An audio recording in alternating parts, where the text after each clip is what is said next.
Hi, welcome to the Bible Standard, where you are guaranteed in-depth Bible study and analysis. Please don't forget to like, share and subscribe, and drop a comment in the comments area to have your say, and we'll do our best to reply. Hello, this is David Pearce with yet another of our talks about the wonders of God's creation. We've sometimes looked at plants and animals and birds and fishes. This time we're going to look at every living thing, right down to bacteria, because all of us, all living things, are made up of living cells. The cell is the basic unit of life. So let's have a look at a living cell. Here's a diagram of a typical cell. All living things are made of this construction. There's an outer membrane which holds the contents together. There's a nucleus, which you can see labelled in the diagram, which holds the genetic material that defines what that species, that kind of animal or plant or bacterium is. And then the rest of the cell is made up of many tiny parts comprising what you might call a factory. It's where things happen, where things go on. So the very simplest forms of life, for example, the algae, or bacteria, or perhaps one we did at school, the Paramecium. All of them need oxygen. They must have oxygen. They must have food to make them able to do things, and they need to have a method of removing waste products, which they produce in the course of their metabolism. So there are single-celled animals, and there are single-celled plants. They can gain oxygen and food and lose the waste products that they don't need directly through pathways in that single cell's outer membrane. Like this. Here's a picture of a Paramecium, which perhaps you learned about at school. So a single-celled animal has a nucleus. You can see the white nucleus there. There's a little tail at one end, so it can move about, it can swim. But there's just one single-cell wall, so the oxygen comes straight in through the wall, food can come in through the wall, and carbon dioxide can leak outwards through the wall, through that cell membrane, which is porous in places. That's the very simplest kind of animal, the Paramecium or the amoeba. Now, human cells are different because we're made up of 50 trillion cells as we walk about on our feet. And each of those cells specialises in different kinds of tasks. For example, we have skin cells, which retain the moisture inside our body and keep out harmful bacteria and viruses, which might cause diseases. We have muscle cells, which provide movement. We have nerve cells, which send signals to and from the brain and other parts of the body to the most remote parts of the body, like telephone wires. We have blood cells, of course, which circulate around the body, taking oxygen and food to those internal cells far away from the outside world, and therefore needing their supplies of oxygen and food, and removing from them the waste products they don't need. So in fact, it's been calculated that human beings like us have 21 different cell types. I've labelled some of them there in that picture. Nerve cells in the brain, of course, skin cells covering the body, muscle cells making us move, liver cells for processing the fats that we eat, pancreas cells, which are very important for controlling the sugar content of our body. We should look at pancreas cells in a minute. But every basic cell has the same layout: an outer membrane, just like those Paramecium, a nucleus where the genetic material is, and the factory, which in the case of our cells specialises in just one function. For example, if it's a pancreas cell, it's making insulin for controlling blood sugar. If it's a red blood cell, it's made for carrying oxygen around the body. If it's sending messages, it must be a nerve cell. But the interesting thing is, every cell in our body, all those trillions of cells, every cell in our body has the same set of chromosomes that record the information about our particular personality, our particular species. They store all the characteristics of that particular person. And they're stored inside these things called chromosomes. In this case, this one's shaped a bit like a letter X. Each chromosome contains information which you have inherited from both your parents, male and female. And that information is recorded in a special code called, for short, DNA. Properly, it's deoxyribonucleic acid, deoxyribonucleic acid, DNA for short. Well, when we look at a computer and how it works, it stores its information in what we call binary code. That is a string of either a plus or a minus, an off or an on. And by putting enough strings of those together, you can make up a word, you can make up a letter or a number or a word, and so on. Perhaps a bit easier to understand, we have Morse code. Morse code is also based on just 2 units, a long press or a short press, a long note or a short note. Here's a Morse code. Perhaps when you were a kid, you learned that off by heart, so you could communicate with your friends by tapping on a desk. So A is dot dash, for example, and SOS is dot dot dot dash dash dash dot dot dot. Come and save us. Well, in DNA, there are 2 pairs of code units, not just 2 on and off, but 4 altogether, and they're in 2 pairs, G and R, and A and T. And these codes are actually molecules of special proteins. And those pairs are assembled side by side like rungs on a ladder. So this is an example. Down below you can see 2 lines, and they've got little blocks on them. Now, in the case of DNA, the one we call G can either sit underneath R or above R. So looking at the diagram below, you can see on the left-hand side, R is above the G. If you move along 4 steps to the right, the G is above the R. It can be either way around. And similarly, the other pair, A and T, the T can be above the A, or the A can be above the T. And by changing those ratios, you can build up huge amounts of information. In fact, that ladder, that long ladder of information, is twisted into a kind of helix in order to save space. Otherwise, each cell that would be too big. And those helices are stuffed into cross-shaped units, which we call the chromosome. So there's the helix, a diagram of the helix, and you can see the rungs of the ladder going across. Those are the pairs of R and D and so on. And then the whole thing's wound into a helix and tucked inside the chromosome. So, do you know that code with its 4 alternative combinations is so powerful it could store all the books that have ever been written in a space the size of a pinhead? I know that sounds impossible, but that is the case. In fact, each of us inherits 3 billion code units, they're called bases, from our mother, and another 3 billion from our father, 6 billion altogether. So let's go for a trip inside a cell and see how it all works.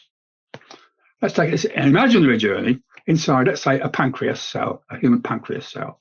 Now, obviously, to do this, we've got to shrink ourselves down until we have to be smaller than the width of a human hair. That's how tiny we've got to be. So here's our pancreas cell, like a factory to making insulin. It's got the nucleus, you can see up the top there, and the cell membrane around the outside. Now, here we come in our tiny little submarine, our Voyager, so shrunk down, we can go right inside a cell like this. So here we come, and we're going to enter the nucleus of the pancreas cell and see what we can find where those chromosomes live. Well, in order to make insulin, there's a product called messenger RNA.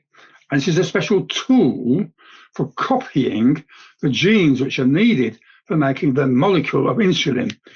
And it picks out of the DNA in the cell, which contains all the information about us, just the things that are needed for making insulin. It approaches that gene string, and it picks off the correct genes for insulin, and it then carries them across to what you might call the factory. And that's technically known as the ribosome, which then reads the information which is fed into it by the messenger RNA and churns out the proteins needed to make a molecule of insulin. So here's my diagram. The messenger RNA picks out from the DNA spiral just the codes that are needed for insulin. And then it copies those and carries them across and stuffs them into the ribosome factory. There it goes. So now the ribosome factory gets the information it needs to create the proteins which are going to make up a molecule of insulin. There we go. So there's our molecule of insulin coming out of the ribosome. Well, that ribosome factory, having produced the insulin, and it, like this, churns it out at the bottom, that has to now get into the bloodstream of the person whose body this is. So we now have a robot, yes, a robot, inside the cell, which carries that newly made insulin molecule down special roads inside the cell, and they're called the centrosome array, right out to the outer wall of the cell. And here it will pass through a gate in the outer wall into the bloodstream that's zooming past under the pumping of the heart. Let's see if we can work that out. So there's the robot carrier, that little red thing there. It's picking up the new molecule of insulin, and it's going to take it on, put it into the bloodstream, passing out through a gate in the outermost cell membrane. Well, the question is, how does the messenger RNA know which genes to pick out? Remember, we said every human cell, whether it's a nerve cell, a skin cell, or a pancreas cell, every cell has a complete set of all the chromosomes that we might ever need. It's like some giant library with lots and lots of rows of books. And the pancreas cell itself will contain all the information for making a blood cell, or a skin cell, or a nerve cell. But it only needs to know how to make insulin. So how does the messenger RNA know which genes to select out of all those pairs along the long spiral? Well, the answer is the genes which are needed for other purposes than insulin, the ones we don't need in this particular cell, are switched off. And they're switched off by little marker tags, which are attached to the genes in that helix string to warn the messenger RNA that these are not needed to make insulin. So the messenger RNA only picks up the right information. Here's a picture, it's a diagram, of course, of what's called a methyl tag, which is attached to a group of the messenger of the DNA on the string to make it inactive in the case of this particular cell, the pancreas cell.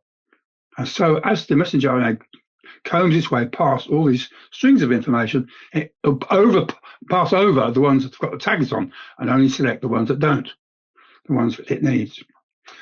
So each cell type, whether it's a nerve or a skin cell or a blood cell, it will select just the books it needs out of the library, and it will ignore all the rest.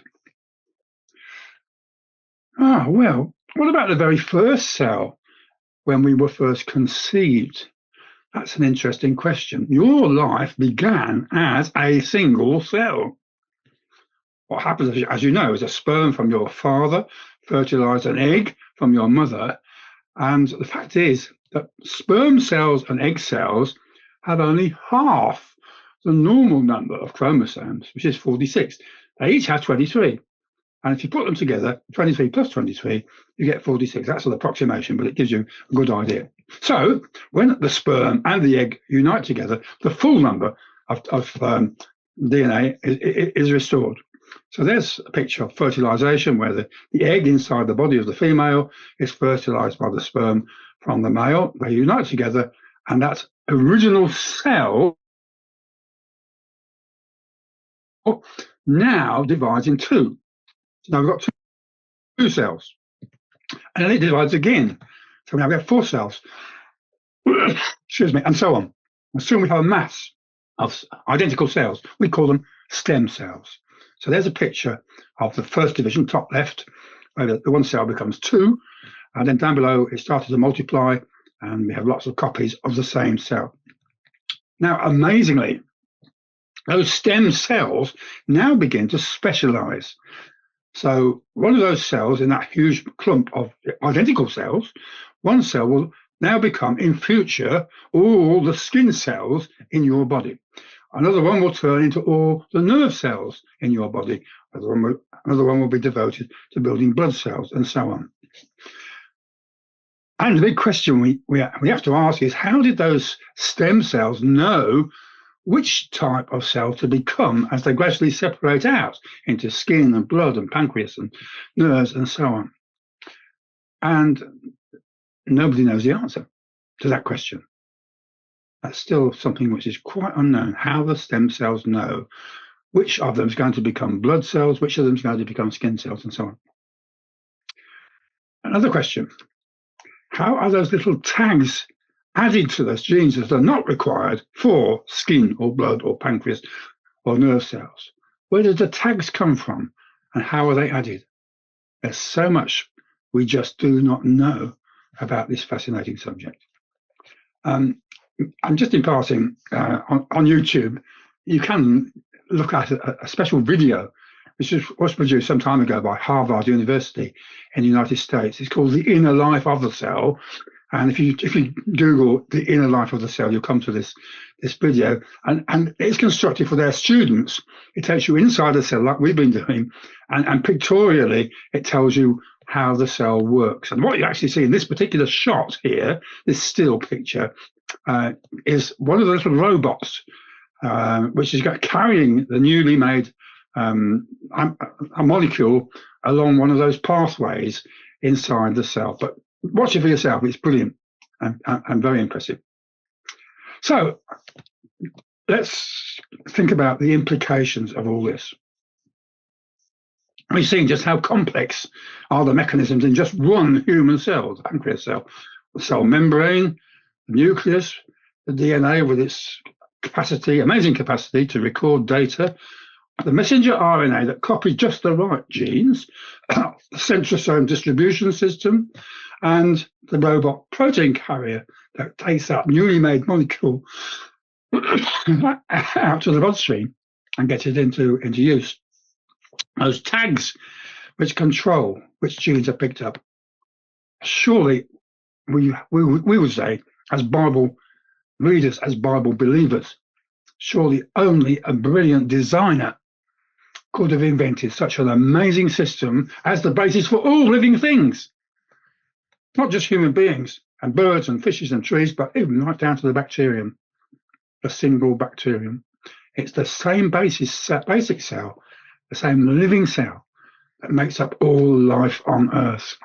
And we will say such a complicated arrangement inside every cell of our body could not have arisen by chance. And that's where we have to bow before this great creator who made us all. As the Bible says, in the beginning, he created man upon the earth. Well, I hope you've enjoyed listening to that talk, and we've got many more in that series. Have a look for yourselves.